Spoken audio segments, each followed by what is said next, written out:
అందరికీ నమస్కారం. పెద్దలందరికీ నమస్కారం. ఇంతకుముందు ప్రదర్శన ఇచ్చిన యక్షగానం కళాకారులకి, పాటలు పాడిన వాళ్ళందరికీ కూడా లవ్ యూ సో మచ్. ఆ రోజుల్లోకి తీసుకెళ్లారు. ఇక్కడ ఉన్న వాళ్ళందరికంటే నాకు ఇంకా ఎక్కువ ఆనందంగా ఉంటుంది, గర్వంగా ఉంటుంది, సంతోషంగా ఉంటుంది. అప్పుడెప్పుడు మహాత్మా షూటింగ్ జరిగేటప్పుడు తుషార్ గాంధీ గారు అనుకుంటాను, గాంధీ గారి మనవడు ఎవరు వచ్చారు. మేము అందులో యాక్ట్ చేసాం. ఆయన మనవడు ఆయన్ని టచ్ చేయడానికి, ఆయన వెంట జనం పడుతూ ఉంటే ఆయన కళ్ళలో ఆనందం, ఆయన కూసింత గర్వం, కూసింత సంతోషం, తాతయ్య గాంధీ తాతగారి రక్తాంశ, అవన్నీ చూస్తూ ఉంటే ముచ్చటేసింది. సేమ్ టైం ఈరోజు నేను కూడా అదే అనుభూతికి లోనవుతున్నాను. సుద్దాల హనుమంత్ గారు మనవాడిని వాస్, నాట్ ఏ జోక్. రక్తాంశని స్పర్శాంశని పొందినవాడిని, ఆయన ఒడిలో పెరిగిన వాడిని. సుద్దాల హనుమంత్ మాకు కిక్.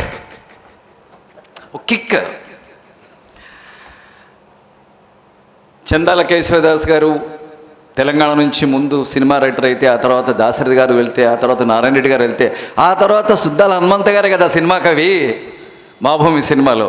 ఆ తర్వాత మా మావయ్య సుద్దాల అశోక్ తేజ్. ఊరికే చరిత్రకారులు ఎవరు దేశానికి సేవ చేయడం ఆయన త్యాగంలా ఫీల్ అవ్వలేదు. హనుమంతాతే తనకు లభించిన గౌరవంలా ఫీల్ అయ్యాడు. కాబట్టే దేశానికి అంత సేవ చేశారు. తాతయ్య సమయానుకూల దేశభక్తుడు కాదు. సుద్దాల హనుమంత్ అంటే SUDDALA, సుద్దాల HANMNATHU. ఒక స్పెల్లింగ్ కాదు, ఒక చరిత్ర, ఒక యథార్థం. ప్రతిధ్వనించిన నుడుగు, పిడిగిలెత్తిన పిడుగు, ప్రతిఘటించిన అడుగు, ప్రజాహితం కోరిన గొడుగు సుద్దాల హనుమంతు. నిప్పులు కురిపించిన కలం, శంఖమొత్తిన గళం, ఒక అగ్ని రణం, ఒక అశ్రుకణం, నరం నరం రణం రణం మా తాతయ్య. దశాబ్దాల బానిసత్వంపై, వెట్టి చాకిరీ విధానంపై, నిజాం నయవంచన పాలనపై కలమెత్తి గళమెత్తి కరమెత్తి బరిసెత్తి బందూకెత్తి బందులు చేసి అనునిత్యం కాలిన, లాఠీలు విరిగిన, రక్తం కారిన, ఉద్యమాల నా పని సుద్దాల హనుమంతు మా తాతయ్య. పోరుబాట వీడని తాతయ్య, సకల జనుల సమ్మె అతడు, తెలంగాణ గుండె దమ్ము అతడు. నీరవంలో నిశ్శబ్దం, నీరవంలో శబ్దం పుట్టించి, ఆత్మల సొరంగం పూడిక తీసి, అగ్ని పర్వతాలను బయటకు ఈడ్చి, ఆలోచనల కుంపట్లు వెలిగించి, అడుగుల్లో సెగ పుట్టించి, మహానేత్రమై కదిలి, మహాపాత్రలా సాగి, మహాయాత్రలా సాగిన సుద్దాల హనుమంతు మా తాతయ్య. సుద్దాల హనుమంతు గురించి ఈ మాత్రం చెప్పాలి. ఇప్పుడు కేవలం మనవాళ్ళలాగా మాట్లాడతాను. ఇది ఔచిత్యం అని నేను అశోక్ మావయ్య నుండి నేర్చుకున్నాను.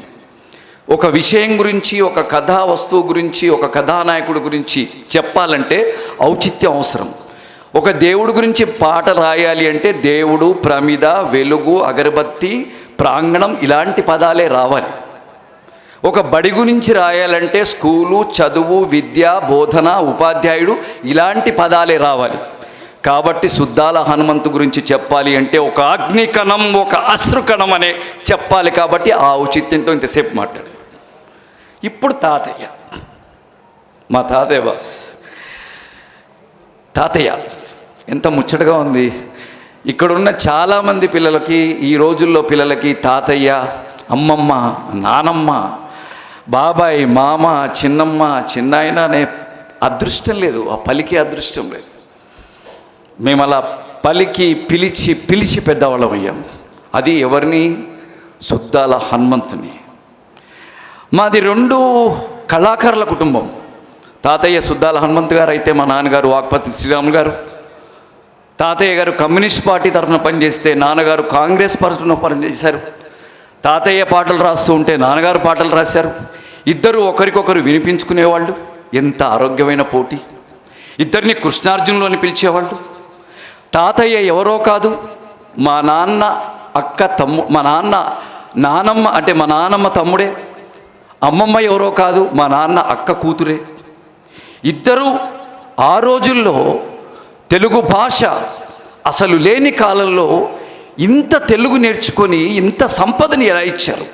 పుస్తకాలు దొంగతనంగా, తెలుగు పుస్తకాలు దొంగతనంగా చదవాల్సిన ఆ పరిస్థితుల్లో ఒకవేళ తాతయ్యే కనుక ఏ మద్రాసో బొంబాయో వెళ్ళుంటే తాతయ్య ఒక జావేద్ అఖ్తర్ అయ్యేవాడేమో, ఇంకా సాలూరి రాజేశ్వర అయ్యేవాడేమో. కానీ తాతయ్యను నేచర్ అలా పంపించలేదు. తెలంగాణ సాయుధ పోరాటంలో నువ్వు పాల్గొనాలని ఇక్కడే ఉంచేసింది నేచర్. మాది గమ్మత్తైన కుటుంబం, ఒక అదృష్టమైన కుటుంబం, మాదొక బూన్, ఒక వరం. నాకు ఆశ్చర్యం వేస్తుంది ఇప్పటికీ. ఎప్పుడు కూడా కుటుంబాలతో బ్రహ్మాండంగా ఉన్నా సరే, వాళ్ళ ఇంట్లో ప్రసవం జరిగిందట, వీళ్ళింట్లో రజస్వలయ్యారట, వాళ్ళ ఇంట్లో పెళ్ళట, వీళ్ళింట్లో ఇంకేదో అట, ఏ రోజు మాట్లాడుకోలేదబ్బా. ఎప్పుడూ కళలు, పాటలు, పద్యాలు, రాజకీయం ఇదేనా? ఎప్పుడు ఇదే. ఎప్పుడు తాత ఇంట్లో జనం కిటకిటలాడుతూ ఉండేవాళ్ళు, రాజకీయ నాయకులు. అలాగే తాతయ్య వైద్యుడు కాబట్టి ఎన్నో జబ్బులు నయం కాని వైద్యం కోసం తాతయ్య దగ్గరికి, అలాగే గొడవలు పడ్డవాళ్ళు, మొగుడు పిల్లలు గొడవ పడ్డవాళ్ళు, అన్నదమ్ములు గొడవ పడ్డవాళ్ళు, ఎప్పుడు జనంతో కిటకిటలాడుతూ ఉండేది. మా తాతయ్య చాలా స్మార్ట్గా ఉంటారు తెలుసు, చాలా ఎర్రగా ఉంటారు తాతయ్య, అందంగా ఉంటారు, చాలా అందంగా నవ్వుతారు. చేతులు అమ్మాయిలకు మళ్ళీ చాలా మెత్తగా ఉంటాయి తాతయ్యవి. ఎంత మెత్తగా ఉంటాయో. ఆయన నాకు తెలిసి ఉదయం 6 తర్వాత ఎప్పుడు స్నానం చేయడం నేను చూడలేదు మా తాతయ్యని. విభూది పండల్లే కూర్చుంటారు ఉదయం 6 గంటలకల్లా. తెల్లని కమీజ్, తెల్లని పంచె, ఒక తేనె రంగు కళ్ళజోడు, ఒక సూపర్. అసలు ఎంత హాయిగా ఉంటుందో, ఎంత ముచ్చటగా ఉంటుందో. తెల్లారు లేచేసరికల్లా ఒక హాయ్, ఒక ఆనందం, ఒక ముచ్చట తాతయ్యని చూస్తూ ఉంటే. తాతయ్య వైద్యం చేసేవారు కాబట్టి సుద్దాల పక్కనున్న అనంతారం, వెల్మజాల, బ్రాహ్మణపల్లి, పల్లెపాడు ఇలాంటివన్నిటికీ సైకిల్ మీద వెళ్ళడం నాకు ఇంకా లీలగా గుర్తుంది. తాతయ్య ఒక గ్రే కలర్ క్యాప్ పెట్టుకునేవారు. అలాగే సైకిల్ మీద మెరూన్ కలర్ ఒక మెడికల్ కిట్ ఉండేది, ఒక సైకిల్. దాని మీద ఉదయం 7 గంటలకు ఎప్పుడో వెళ్ళిపోయి మధ్యాహ్నం 1 గంటకు భోజనానికి వచ్చేవాళ్ళు. అక్కడంతా వైద్యం చేసేవాళ్ళు. ఇప్పటికీ మా తాతయ్య ఇల్లు బాగా గుర్తున్నారు. ఒక అరుగులు వెళ్ళగానే లెఫ్ట్ సైడ్ అంతా ఆయుర్వేదం, బసవరాజీయం పుస్తకం, వస్తుగుణ ప్రకాశిక, ఆ పక్కనే రేడియో, ఆ పక్కనే ఫ్యామిలీ ఫోటో, ఆ పక్కనే మా తాతయ్య అంటే తాతయ్య వాళ్ళ నాన్న వాళ్ళ ఫొటోస్, ఆ పక్కన. అంటే నేను ఏదో అనడం కాదు, చాలామంది ఇళ్ళలో రాముడు, శ్రీకృష్ణుడు, సాయిబాబా నాకు దక్కదు. నాకు నేచర్ అంటే చాలా ఇష్టం. తాతయ్య ఇంట్లో Lenin, Karl Marx, Shivaji, Rana Pratap వీళ్ళ ఫొటోస్ ఉండేవి. ఊరికే ఏదో అలంకారప్రాయంగా ఉండేవి కాదు. తాతయ్య ముచ్చటగా చెప్పేవారు. తాతయ్య ఈయన మీసాలు వేసుకుని ఎవరు తాతయ్య అంటే, ఈయన కార్ల్ మార్క్స్ రా, అర్థశాస్త్రం, తత్వశాస్త్రం ఇలాంటివన్నీ ఏదో. లెనిన్ అంటే మార్క్సిజం గురించి, శివాజీ అంటే జిజియాబాయి గురించి, శివాజీ ఇలా మొఘల్ సామ్రాజ్యం మీద దండెత్తాడని, రాణా ప్రతాప్ అంటే ఇతనని, ఇలా కూర్చోబెట్టుకుని చెప్పేవారు ఆయన. సెలవులు వస్తే చాలు మా కుటుంబం మొత్తం సుద్దాల్లోనే. మా ఇంట్లో చిన్న ఏ ప్రాబ్లం వచ్చినా సుద్దాల్లోనే. నాకు ఎప్పుడో ఒకసారి తొడకేదో జరిగింది, ఏదో లోపల ఏదో జరిగింది, ఇంత లావైపోయింది. ఆయనకు పెద్ద ప్రేమ. అంటే మా మనవడికి సర్జరీ చేయకూడదు, కోయకుండానే తగ్గిపోవాలి అని ఆయన పుస్తకాలు, వస్తుగుణ ప్రకాశికలు, బసవరాజీయం, తనకు తెలిసిన వ్యక్తులతో అందరూ మాట్లాడి అది అందులోనే కరిగిపోవాలి, అందులోనే నయం అవ్వాలి అని చెప్పి ఏదో పెద్దగూడ పాల చెక్క సంథింగ్ ఏదో చెక్క నా తొడకి పాలకుర్సి చెక్క అది కట్టి వారానికి ఒకసారి ఆ కట్టు కట్టి అలా లోపలే కరిగించేటట్టు చేసిన గొప్ప వైద్యుడు మా తాతయ్య. తాతయ్య ఈవెన్ నాడి పట్టేసుకుని ఎంత ముచ్చటగా ఉండేదంటే ఆయన వైద్యం. అంటే అది ఆమూలాగ్రం సేకరించడం పేషెంట్ని. ఇంకేంటి, ఏ ఊరు వెళ్ళావు నువ్వు, నేను ఏం తిన్నావు, మీ ఇంట్లో పెళ్ళాడు కదా అంటే ఏంటి, ఆ పేషెంట్ తాలూకు ఏ ఊరు వెళ్ళాడు, ఎలాంటి వాతావరణంలో పెరిగాడు, ఏ పెళ్ళిళ్ళకి వెళ్ళాడు, ఎలాంటివి తిన్నాడు, దాన్ని బట్టి మందులు ఇవ్వడం. అలా తాతయ్య ఎంతోమందికి సాయంత్రం అయితే చాలు, నాకు మా ఇంటి మెట్లు గుర్తులేవు, శుద్ధాల మెట్లు గుర్తులేవు, ఒకే ఒక మెట్లు హార్మోనియం మెట్లు, ఎంత అందమైన చేతులు, ఎంత అందమైన వేళ్ళు, వాటి మీద హార్మోనియం వాయిస్తూ ఉంటే తాతయ్య, మా నాన్నగారు శ్రీరాములు గారు కవాలి పాటలు, అశోకమావయ్య పాటలు, మా భారతక్క పాటలు, ప్రభాకర్ మావయ్య పాటలు, సుధాకర్ పాటలు, మా సత్యనారాయణ బావ పాటలు, ఇంతమంది ఒక 20 మంది మా ఇంట్లో వాళ్ళమే, ఇరుగు పొరుగు వాళ్ళకు 100 మంది, రోజు ఒక కళా ప్రదర్శన ఉండేది. ఈలోపు మా అమ్మమ్మ మధ్యాహ్నం మిగిలిన అన్నంలో చింతకాయ పచ్చడి కలిపి మాకు ముద్దలు పెట్టేసేవాళ్ళు. ఎప్పుడు అన్నాలు అయిపోయేవో తెలియదు. ఉదయం ఆల్మోస్ట్ 2:33 వరకు కూడా పాటలు పాడుకుంటూ ఉండేవాళ్ళం. నాతో బండన భీముడు అర్థజన బాంధవుడు జ్వల గానతూన కోదండ అనే పద్యం పాడించుకునేవాళ్ళం. అరే వీడు ఎప్పటికైనా బ్రహ్మాండమైన కళాకారుడు అవుతాడు రోయ్ అని మా తాతయ్య నాతో అనేవాడు. మా నాన్నగారికి చెప్పేవాడు, అది మురిసిపోయేవాడు. ఇక జీడికలు, మన తెలంగాణకి ఇప్పుడంటే యాదాద్రి కొంచెం, జీడికలు అనేది ఒక పెద్ద జాతర. మా తాతయ్య మమ్మల్ని అందరినీ జీడికలు తీసుకెళ్ళేవాడు. అక్కడ ఏదో చిలకలు కొని మెళ్ళో వేయించేవాడు, గులాబ్ జామ్ కొనిపించేవాడు. మా ఊరు నుంచి మా బండి, శుద్ధాల నుంచి శుద్ధాల బండి, లేదా మేమందరం ఒక రాత్రిపూట శుద్ధాలకు వస్తే మేమందరం జీడికలకి వెళ్ళడం వాళ్ళం. అక్కడ తెర మీద ఒక సినిమా చూపించేవాడు. అక్కడ తాతయ్య ఊరుకునేవాడు కాదు, మళ్ళీ అక్కడ రాముడి గురించి, ప్రాశస్త్యం గురించి, చెట్ల గురించి, పుట్టల గురించి, ఏదైనా ఎప్పుడూ ఒక విషయం. అలా చిన్నపిల్లలకెందుకులే చెప్పడం అని ఆయన ఏ రోజు ఆగలేదు. కాబట్టే ఆ బీజాలు మాలో ఉన్నాయి. కాబట్టే బహుశా అశోక్ మావయ్య టీచర్ అయ్యాడు, మా అన్నయ్య టీచర్ అయ్యాడు, భారతక్క టీచర్ అయింది, నేను యాక్టింగ్ స్కూల్లో టీచర్ అయ్యాను, ఈవెన్ సుధాకర్ కూడా టీచర్ అయ్యాడు. అంటే ఆ బీజప్రాయంగా మాలో అలా నాటేశారు తాతయ్య. ఏది వద్దు అనేవాడు కాదు, అన్ని విషయాలు చెప్పేవాళ్ళు. తర్వాత తాతయ్యకు తెలిసిన ఒకే ఒక తిట్టు ఏంటి తెలుసా అండి? సువ్వర్ అంటే చాలు పరుగు, అంటే ఇది హైట్స్. ఈ రోజుల్లో ఉండే బండబూతులు తాతయ్య నోట్లోంచి నేను ఏ రోజు వినలేదు. ఇక ఇది మ్యాక్సిమం. సువ్వర్ అంటే ఎవ్వరికి వాళ్ళు సైలెంట్ అయిపోవడం.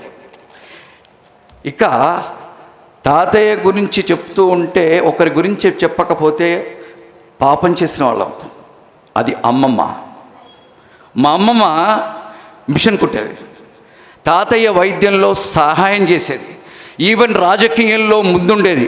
మీకు తెలుసా, మా అమ్మమ్మ కర్ర తీసుకొని ఏయ్ అని బయలుదేరేది. తాతయ్యనన్నా కొంచెం మొహమాటస్తుడేమో కానీ మీకు తెలియదు పంతులు గారు, మీరు ఉండండి, వీడి సంగతి నేను తెలుస్తా అని కర్ర తీసుకొని ముందుకెళ్ళేది మా అమ్మమ్మ సుద్దాల జానకమ్మ. మామూలు వ్యక్తి కాదు, డెలివరీలు చేసేది. మా అమ్మమ్మ ఒక గమ్మత్తైన విద్య తెలుసు. 8 నెలల గర్భవతికి కొడుకు పుడతాడా కూతురు పుడుద్దా చెప్పుద్ది. అది ఇప్పటికీ నాకు ఆశ్చర్యం. నిజంగా అలాగే పుడతారు. చూసేది, గమనించేది. నీ కొడుకు పుడతాడమ్మా, నీకు కూతురు పుడుతుందని. ఇప్పుడంటే ఏదో ఇప్పుడు అది స్కాన్ చేస్తున్నారు, అప్పుడు ఇది నేరం. కానీ మా అమ్మమ్మ సూపర్గా చెప్పేది. తర్వాత ఇంకో గొప్ప విషయం ఏంటంటే, మా అమ్మమ్మ చదివేది, నవలలు చదివేది, మాతో చదివించేది. నాకు ఇంకా గుర్తుంది, బుచ్చిబాబు గారి చివరికి మిగిలేది మా అమ్మమ్మ నాతో చదివించింది. అసమర్థుని జీవయాత్ర నాతో చదివించింది. అమ్మమ్మ చదివేది.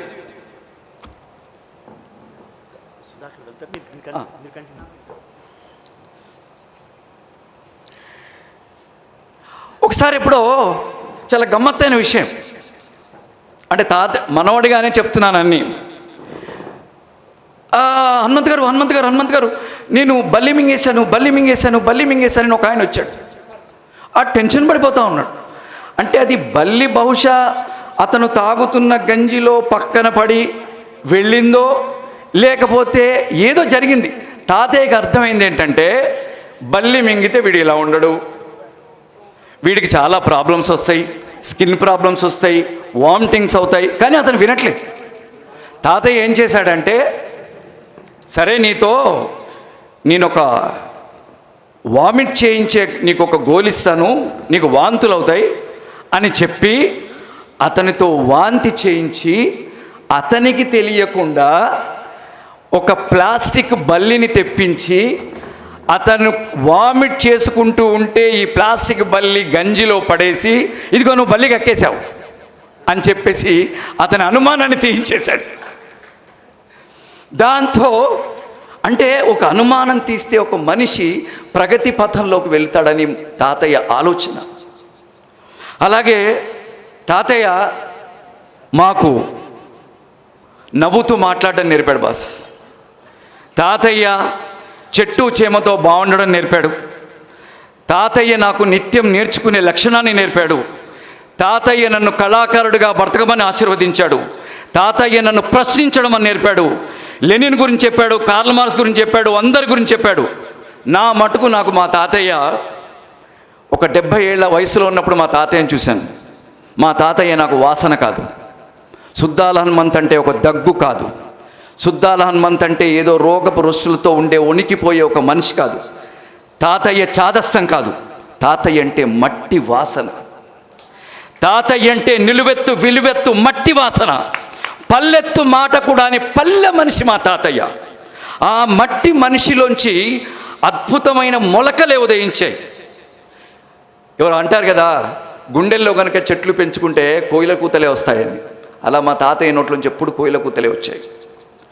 మాకు 200 ఎకరాల మాగాని ఇవ్వలేదు మా తాతయ్య. 10 ఎకరాల కొబ్బరి తోట ఇవ్వలేదు. ఇదిగో మీ అందరినీ ఇచ్చాడు మా తాతయ్య. ఉభయ రాష్ట్రాలను ఇచ్చాడు మా తాతయ్య. మాకు జ్ఞానాన్ని ఇచ్చాడు తాతయ్య, విజ్ఞానాన్ని ఇచ్చాడు తాతయ్య. అంతెందుకు, బాంబే వెళ్ళినా జావీద్ అఖ్తర్ దగ్గరికి వెళ్తే నువ్వు సుద్దాల హనుమంతు మనవడివా అని మాట్లాడేంత అదృష్టాన్ని ఇచ్చాడు. ఎందుకంటే తెలుసు, మామయ్యకు నేషనల్ అవార్డు వచ్చినప్పుడు సుద్దాల హనుమంత్ గారి కొడుకు అని చెప్పి జావీద్ అఖ్తర్ గారికి తెలుసు. ఇంతకంటే ఇంకేమి ఇవ్వాలి మా తాతయ్య కదా. ఏమి ఆస్తి అబ్బా, ఏమి స్థిరాస్తి అబ్బా, ఏమి తెలుగు ఆస్తి అబ్బా. ఎవరు ఇన్కమ్ ట్యాక్స్ కూడా కొట్టేయలేని ఆస్తి మాకు తాతయ్య ఇచ్చాడు. మా తాతయ్య నాకు పెద్ద బాల శిక్ష. మా తాతయ్య నాకు భగవద్గీత. మా తాతయ్య నాకు వైద్యశాస్త్రం. మా తాతయ్య నాకు విద్యాశాస్త్రం. మా తాతయ్య నాకు సాహితీ వనం. మా తాతయ్య నాకు మానవీయ పతాకం. మా నాన్నగారి మాటలోనే చెప్పాలంటే, మా నాన్న రాసిన స్మృతి గీతంలోనే చెప్పాలంటే, తెలంగాణ పోరాట కవి మా పుణ్యం, కవి పాండితి కాదు నీ ఊహే అనన్యం, కన్న తల్లి నీకిచ్చిన జన్మమే ధన్యం, అన్న నీ ప్రబోధ ప్రాణమున్న శవాల, ప్రాణవాయు నింపు నడిపే ప్రగతి పథాల, సమసమాజ మానవతా సాధన యోగి, జనసేవకు జీవనమిచ్చిన వైరాగి, కలకాలము మరపురాని కీర్తి భోగి, మళ్ళీ జన్మ ఉందో లేదో ఉంటే ఒగాల, మాలోనే పుట్టినచో మెలగుచల. లవ్ యూ తాతయ్య, లవ్ యూ సో మచ్ తాతయ్య. సుద్దాల అశోక్ మావయ్య నాకు ఇచ్చినందుకు. మా మామయ్య కవిత్వం గురించి నేను 3 రోజులు కాదు 5 రోజులు మాట్లాడగలను. సుద్దాల అశోక్ మావయ్య కవిత్వం గురించి, మా మామయ్య మాట గురించి ఒకటే మాట చెప్తాను. మా మామయ్య చేవ్రాలు, మా అమ్మ చనుబాలు. అంత గొప్ప కవి. మా మామయ్యని ఇచ్చినందుకు చాలా thanks. Love you so much తాతయ్య, లవ్ యూ సో మచ్.